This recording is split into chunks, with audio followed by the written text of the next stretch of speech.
Live from the studios of Radio Shalom, 1650 AM in Montreal, Canada, the city of joie de vivre, the world capital of culinary variety, and the home of the Montreal Canadiens.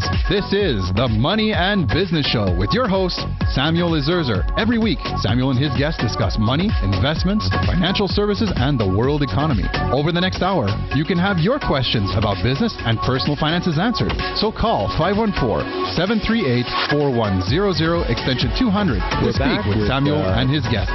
And now, here is the host of the Money and Business Show, Samuel Ezerzer. Money, and business in the U.S. and much of the world is already in economic decline, but gradually getting better, but a major collapse can occur as it happened in 2007, 2008. Some experts contend that economic collapse started back when we decided that China was a great place to build factories. Prior to this was a fear that Japan will take over the world, but Japan has too small of a population to really be a threat. China has not only 1.5 billion population, but frankly, their people are very smart. Obviously, they come from one of the oldest civilizations on the planet and have seen their empire rise and fall many times. Was it a mistake to have free trade with China? I talked about this with everyone, people I know, and we can go back to when George Bush Sr. First opened the trade doors. The response was China made cheap stuff and would never be able to compete with our intellectual and technical know-how. So is China the scapegoat, like Japan, for the Americas' continuous collapse? So will the stock market continue its ascent, and will the U.S. dollar reign supreme or collapse? Is the dollar dying? And why the U.S. currency is in danger? And is Russia and China have the power to collapse the U.S. economy? Today, we have former Assistant Treasury Secretary Dr. Paul Greg Roberts, co-founder of Reaganomics and recent author of The Failure of Laissez-Faire Capitalism. His prediction is, by the winter, the second downturn of the Great Recession will be in place. Unemployment will explode. More foreclosures are coming, and it's going to be worse than the Great Depression. My name is Samuel Ezerzer, your host to the Money Biz Show on Radio Shalom, CJRS 1650 AM.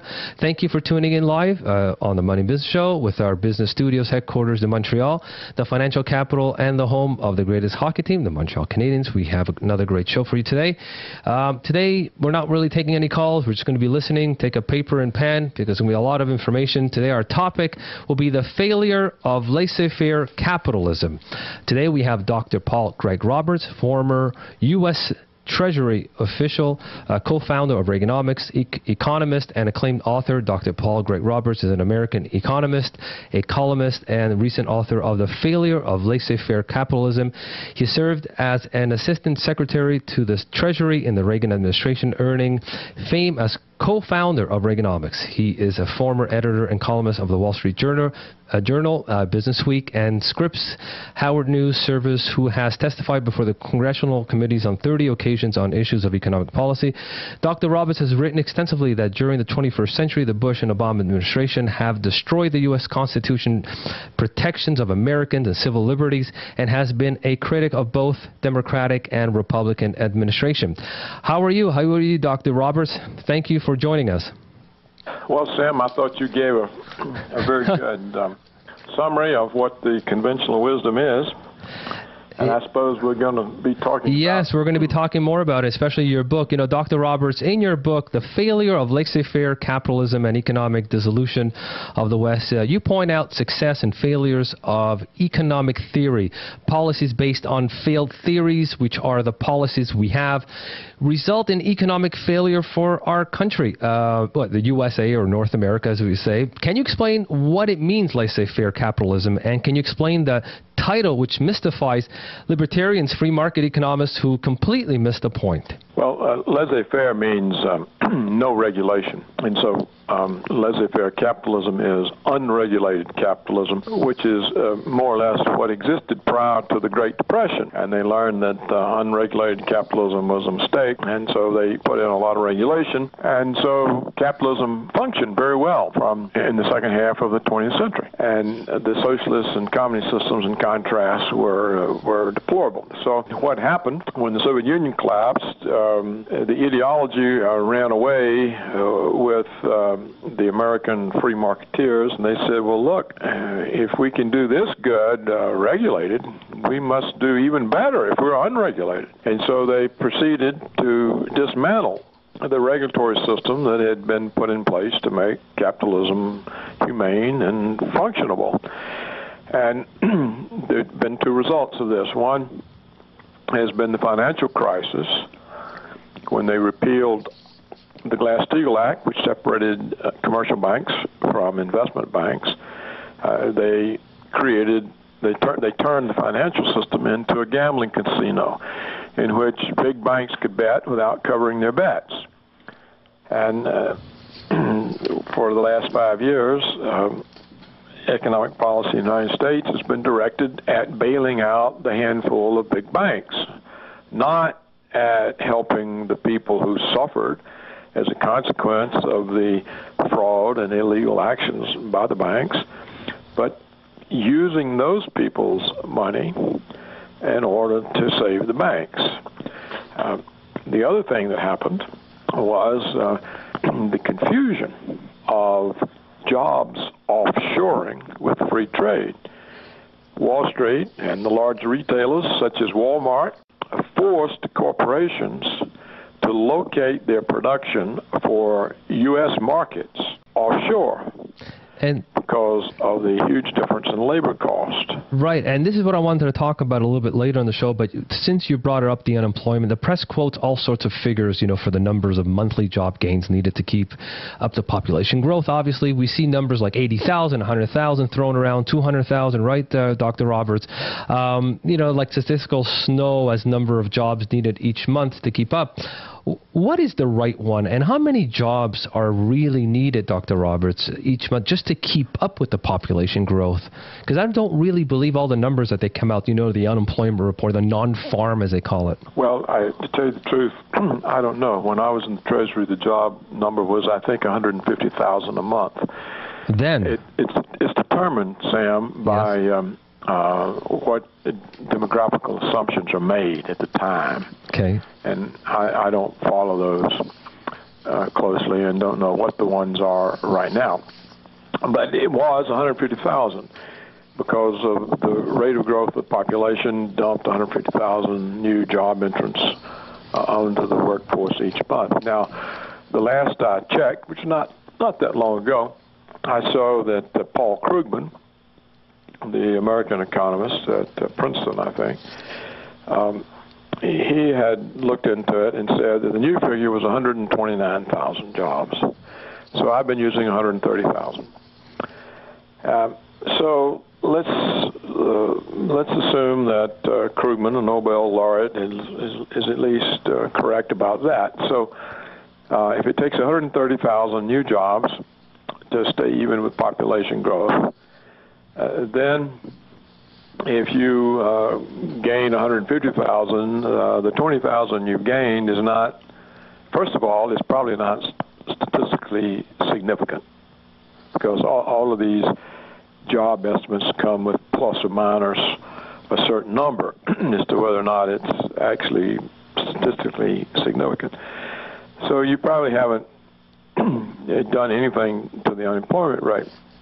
If it came in at, say, 250,000 or 300,000, then that would indicate a recovery, because it would mean that, well, even if the estimates are off, still there's so many new jobs that the unemployment rate would be falling because people are finding work.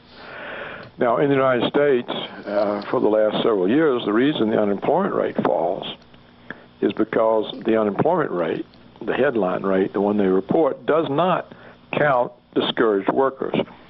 So if you've been trying to find a job and you can't find one and you give up, you're out. They no longer count you as part of the workforce. Yeah, you're completely out. So the unemployment rate goes up because the number of discouraged workers goes up, and they're simply excluded from the count.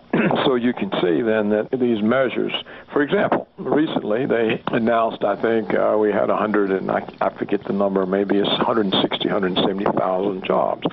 But the unemployment rate dropped 0.2%. Well, that's not enough jobs over the population growth to drop the unemployment rate to 0.2%. Why did it drop? It dropped because the people who couldn't find a job gave up and quit looking.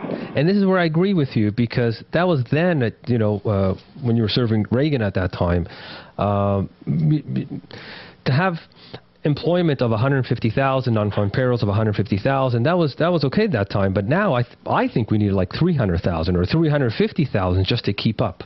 This is what I think. But I have Dr. Paul Greg Roberts, former U.S. Treasury official, co-founder of Economist. Also, how do we get a hold of you? I know you do have a website, paulgregroberts.org. Is that where we, if you want more information on some of your columns, is that where we get a hold of you? Yeah, the columns are posted there, and there's an email to that site, and the books are posted there. So it's paulgregroberts.org, right? Yeah, Craig. It's a Scottish name, C-R-A-I-G. C-R-A-I-G, okay, roberts.org. Dr. Paul Greg Roberts, let's examine the Cyprus bank crisis situation. I know Russia Prime Minister Dmitry Medvedev has accused the European Union of theft over its bailout of Cyprus, which will impose heavy losses on his foreign investors, obviously. Under the Cyprus Deal Bank, customers with more than 85,000 euros, I guess, of savings will have a chunk of their cash, possibly as much as 40% seized to bail out troubled lenders. What will happen to Spain and Italy also as well? And what about the savings account in America one day? One day, I said. Can that happen? Well, the Cyprus-style type? Yes, but keep in mind, the original proposal against the Cyprus depositors was to take a certain amount of every account, and this immediately jeopardized the banks throughout Europe, because everybody said, well, there's no deposit insurance, our account's not safe, and they were going to make runs on the banks.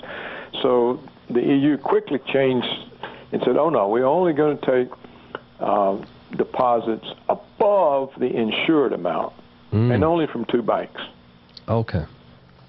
So that stopped the bank runs, and shortly thereafter, various banking agencies produced a bail-in report, and the report stresses that the insured deposits will never be touched.